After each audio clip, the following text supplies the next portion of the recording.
on RTI Media.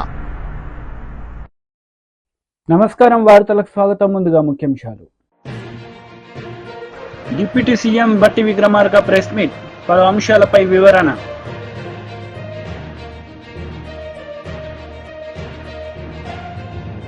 మాజీ మంత్రి Srinivas Goud press meet, ఇరు పార్టీలపై ఫైర్. డిప్యూటీ సీఎం బట్టి విక్రమార్క రోడ్ షో నిర్వహించారు. ఈ సందర్భంగా పలు అంశాలపై ఆయన ప్రసంగించారు. సంగతి కూడా మీ అందరికీ తెలిసింది. ప్రధానంగా గ్రామీణ ప్రాంతాల్లో ఉన్నటువంటి పాఠశాలలో కానీ అర్బన్ సెంటర్స్లో ఉన్నటువంటి వాళ్ళు కానీ చదువుకుంటున్నటువంటి విద్యార్థులకు సరైనటువంటి ఉద్యోగస్తుల సంఖ్య లేకపోవటం వల్ల ఆ పేద మధ్యతరగతి కుటుంబాలకు సంబంధించిన పిల్లలు చదువుకున్నటువంటి ప్రభుత్వ పాఠశాలలో పడుతున్నటువంటి ఇబ్బందిని కూడా గమనంలోకి తీసుకుని విద్యా వ్యవస్థ మీద బాగా దృష్టి సారించాలనేటువంటి ఆలోచనతో అటు పేద విద్యార్థులు చదువుకున్నటువంటి పాఠశాలకు సంబంధించిన టీచింగ్ స్టాఫ్ని పెంచడం ఒకవైపు, అలాగే రాష్ట్రంలో ఒక దశాబ్ద కాలం పైబడి ఉద్యోగాల కోసం ఎదురు చూస్తున్నటువంటి నిరుద్యోగ యువతీ యువకులకు అవకాశం కల్పించాలనేటువంటి ఉద్దేశం ఇంకొక వైపు. ఈ రెండింటిని దృష్టిలో పెట్టుకొని వెంటనే ఇప్పటికే ఆలస్యమైన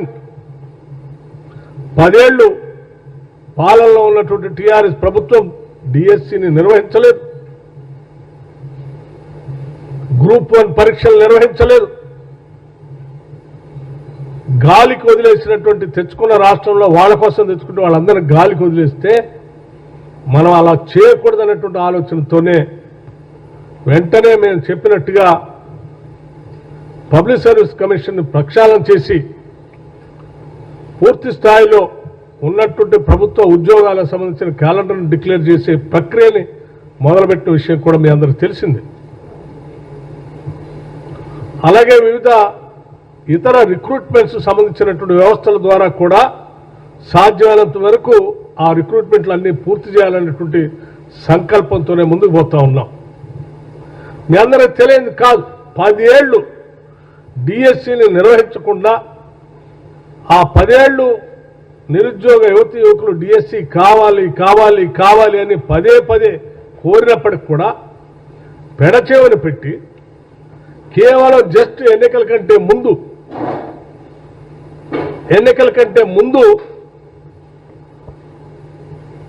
6/9/2023 నాడు ఉపాధ్యాయుల కోసం ఒక ప్రకటన చేయటం జరిగింది.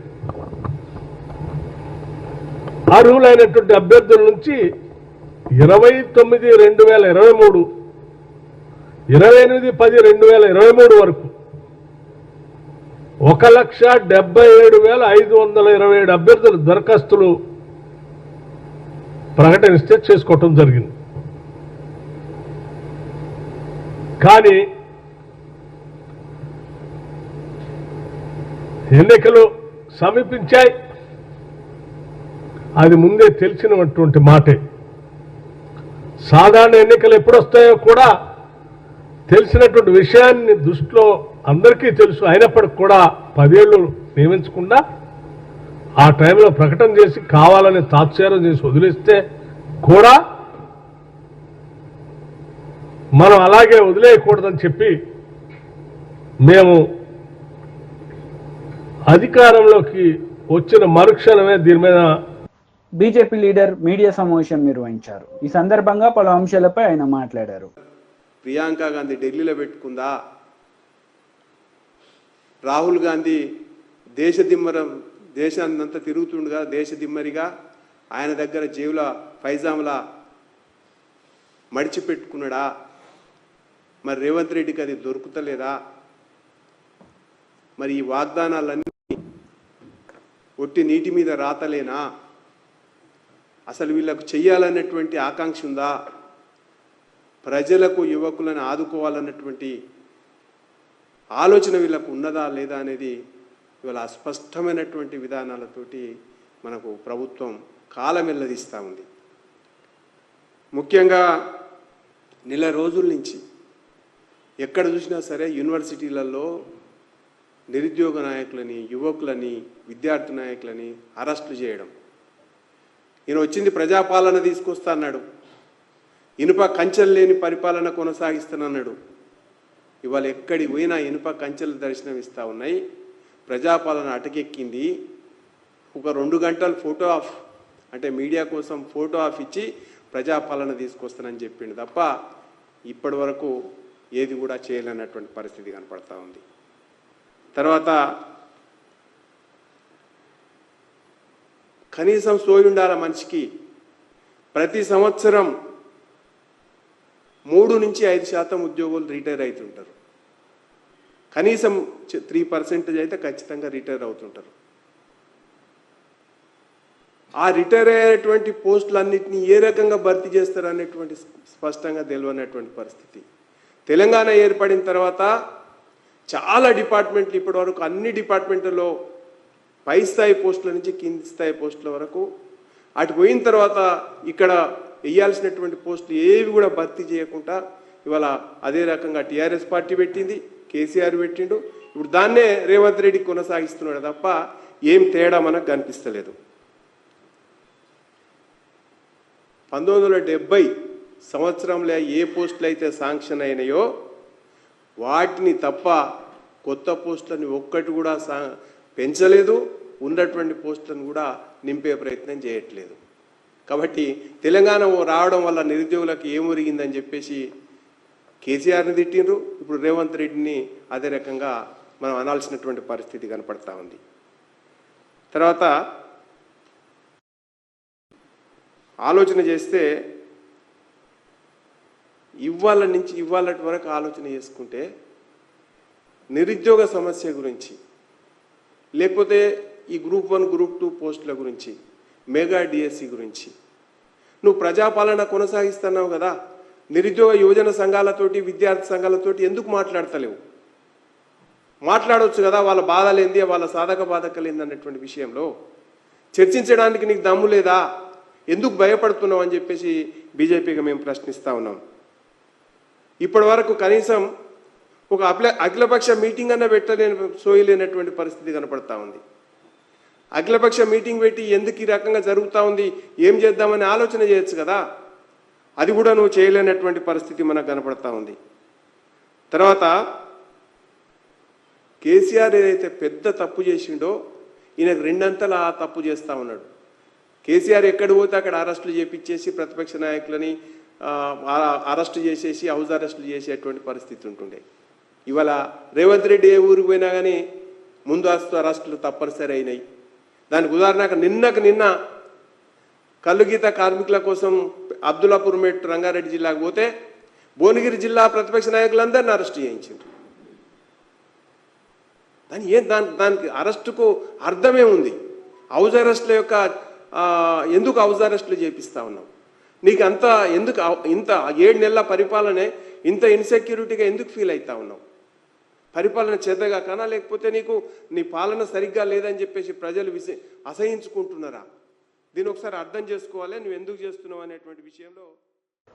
మాజీ మంత్రి శ్రీనివాస్ గౌడ్ ప్రెస్ మీట్ నిర్వహించారు. ఈ సందర్భంగా పలు అంశాలపై ఆయన మాట్లాడారు. గత ప్రభుత్వం తయారు చేయించింది మేము ఇస్తున్నామనే మాట కూడా అనలేదు. సరే, అది మీకే వదిలిపెడతా ఉన్నాం. లూనాలకు కూడా లూనాలు ఇవ్వాలని చెప్పి ప్రపోజల్ కూడా ఉంది. దానికి సంబంధించినటువంటి బీసీ కార్పొరేషన్ నుంచి నిధులు కేటాయించడానికి కూడా బడ్జెట్ కూడా ఉంది. ఆ వెహికల్ నమూనా కూడా తయారు చేయించినాం. మరి మీరు మోపెడ్స్ ఇస్తామన్నారు ప్రతి కార్మికునికి, మరి ఎప్పటి లోపల ఇస్తారు అది కూడా మీరు ప్రకటించాల్సిన అవసరం ఉంది. సర్దార్ సర్వాయి పాపన్న జిల్లాగా జనగాం జిల్లాకు ప్రకటిస్తామని అన్నారు. మరి ఇంతవరకు నిన్న మాట్లాడతారనుకున్నాం. గౌడ్లకు సంబంధించిన కార్యక్రమం కనుక మరి ఆ ప్రకటన వస్తుంది అనుకున్నాం. మరి ఆ ప్రకటన ఇంతవరకు ఇవ్వలేదు. సర్వాయి పాపన్న విగ్రహాన్ని ట్యాంక్ బండ్ మీద నిలబడడానికి గవర్నమెంట్ జీవో కూడా విడుదల చేసినాం. 3 కోట్ల నిధులు కూడా జియో ఇష్యూ చేసినాం ట్యాంక్ బండ్ దగ్గర. ఆ ప్లేస్ కూడా adjacent of lake Sagar park lake పక్కల, దాని అడ్జసెంట్లో పక్కనే ఉన్నటువంటి ప్లేస్తో పాటుగా 3 కోట్ల విధులు కూడా విడుదల చేయడం జరిగింది. మరి వచ్చే నెల సర్వే పాపన్న జయంతి ఉంది కనుక ఆ జయంతిని కూడా 70 ఏళ్ళు పోరాటం చేస్తే కూడా ఇవ్వలేదు. జయంతి ఉత్సవాలను వర్ధంతి ఉత్సవాలు అధికారికంగా చేయాలని చెప్పని 2049-29-10-22 ప్రకారం జియో ఇష్యూ చేయడం జరిగింది. మరి అధికారికంగా ఘనంగా నిర్వహించాల్సిన అవసరం ఉంది, పోయినసారి చేయలేదు. ఈ జియో పర్మనెంట్గా ప్రతి సంవత్సరం చేయాలని మేము ఇచ్చిన జియో. మరి ఆగస్టులో జరిగే జయంతి ఉత్సవాల సందర్భంగా ట్యాంక్ బండ్ పైన విగ్రహాన్ని ఏర్పాటు చేయాలా జియో ఇష్యూ చేసినాం, నిధులు విడుదల చేసినాం, జిల్లా పేరు కూడా పెట్టాలని చెప్పని మేము డిమాండ్ చేస్తూ ఉన్నాం. సర్వే పాపన గుట్టలను కూడా పరిరక్షించాలని చెప్పి మేము 4000 ఎకరాలు మైనింగ్ వాళ్ళకి ఇవ్వకుండా అడ్డుకొని ఇచ్చిన దాన్ని రద్దు చేయించి సర్వే పాపన గుట్ట రచించడానికి మేము ప్రభుత్వం నుంచి ఆర్కియాలజీ డిపార్ట్మెంట్కు రాసినాం. మళ్ళీ ఈ మధ్యలో ప్రైవేట్ వాళ్ళకి అప్పచెప్తున్నారని ఒకటి జరుగుతూ ఉంది. ఇది చరిత్ర, ఇది ఆర్కియాలజీ వాళ్ళకు పర్మనెంట్గా అప్పచెప్పి దీన్ని రక్షించాలని చెప్పి మేము డిమాండ్ చేస్తూ ఉన్నాం. అదేవిధంగా వర్ధంతికి కూడా సపరేట్గా జియో ఇచ్చడం, దాన్ని కూడా ఘనంగా నిర్వహించాల్సిన అవసరం ఉంది. నీరా కేంద్రాన్ని ఏర్పాటు చేసినాం, నీరా కేఫ్ని ఏర్పాటు చేసినాం. దాంతో పాటుగా బై ప్రోడక్ట్స్ గురించి కూడా నిన్న మాట్లాడడం జరిగింది అక్కడ ఉన్నటువంటి సంబంధించిన మంత్రి గారు. మరి దానికి సంబంధించినటువంటి నీరా జియో ఇష్యూ చేసినాం. నీరా అమ్మాలన్నా గీయాలన్నా ఈ గౌడ వృత్తికే సంబంధించింది కనుక వేరే వాళ్ళు చేయొద్దు అని చెప్పి జియో ఇష్యూ చేసినాం.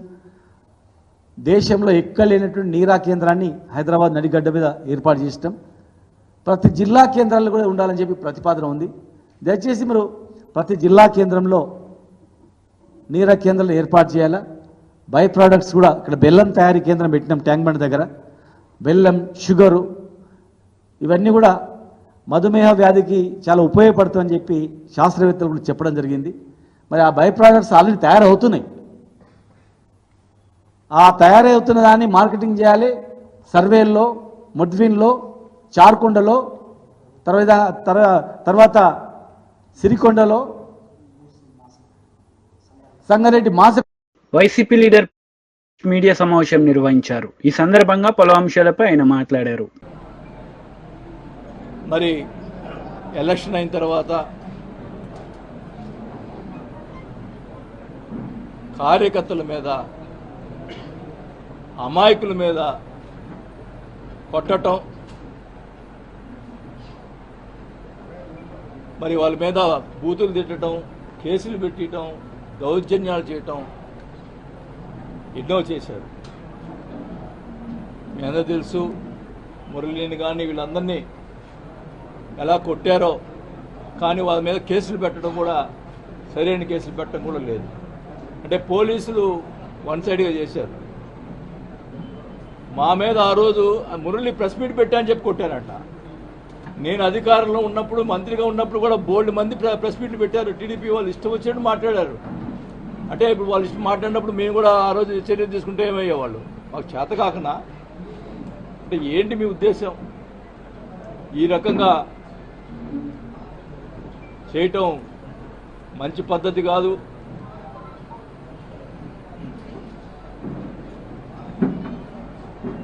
నేనైతే వాస్తవానికి ఎందుకులే మనకి ఈ రాజకీయాలు ఇంకా వద్దు అనుకునే పరిస్థితిలో మీరే నన్ను మళ్ళా తీసుకొచ్చారు రాజకీయాలకి, ఈ ప్రతిపక్ష వాళ్ళని కూడా ఈ సభాముఖంగా తెలియజేసుకుంటా ఉన్నా. నేను వదిలిపెట్టను ఒంగోలుని. ఖచ్చితంగా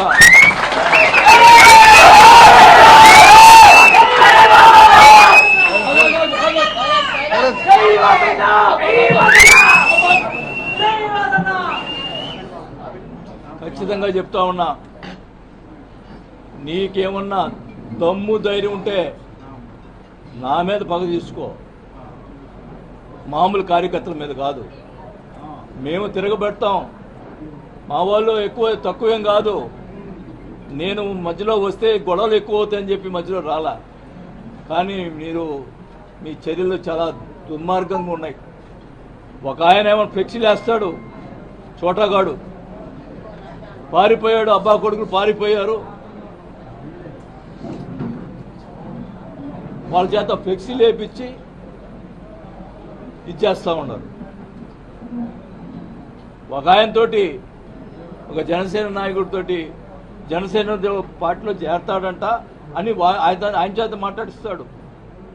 ఆయనకి అవినీతి పరుడు, అవినీతిలు ఇవి ఉన్నాయి. మా పార్టీ అంతా అవినీతి పరుడు పార్టీ కాదు, మరి ఎట్లా చేస్తాడు?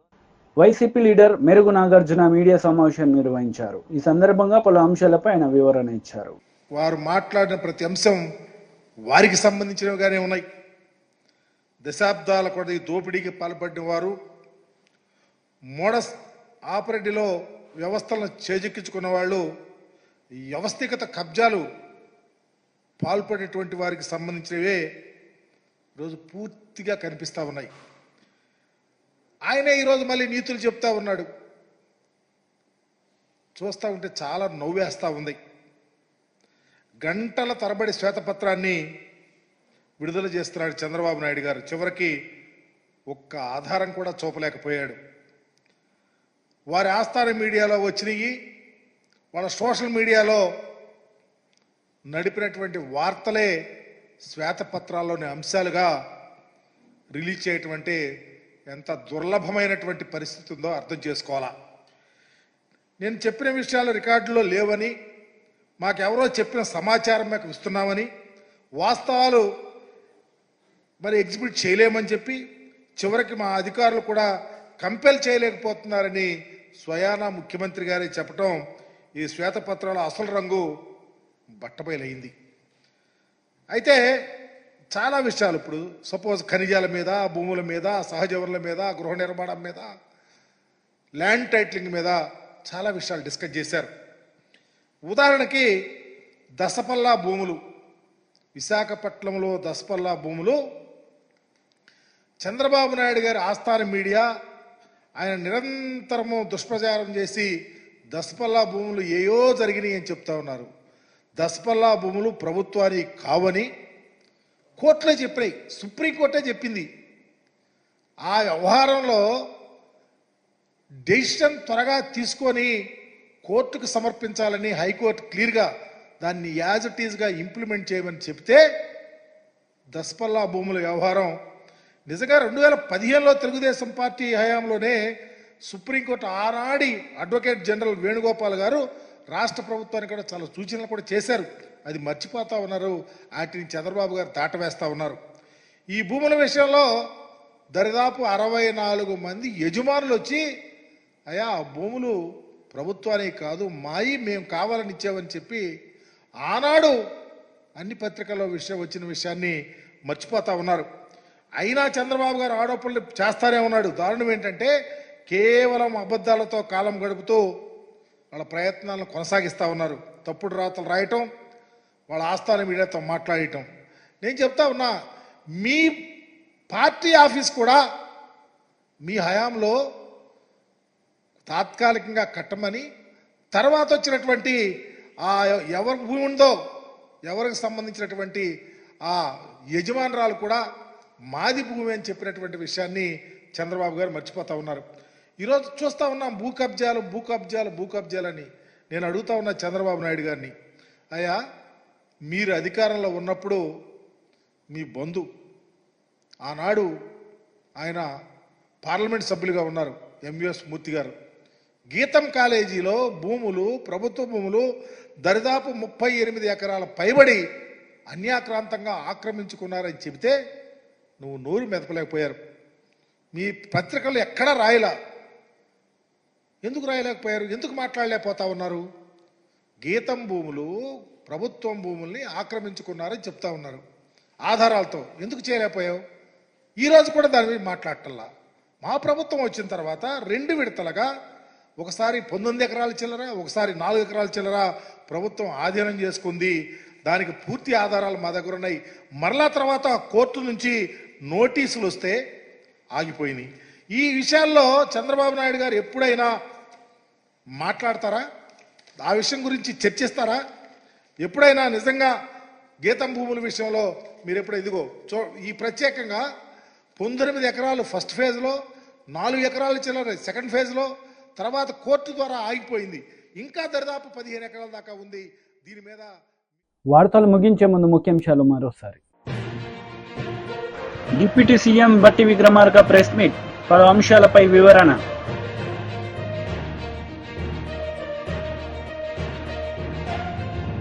మాజీ మంత్రి శ్రీనివాస్ గౌడ్ ప్రెస్ మీట్, ఇరు పార్టీలపై ఫైర్. ఈ వార్తలు ఇంతటితో సమాప్తం. తిరిగి ప్రసారమయ్యే వార్తల్లో మళ్ళీ కలుద్దాం. అంతవరకు సెలవు. నమస్తే.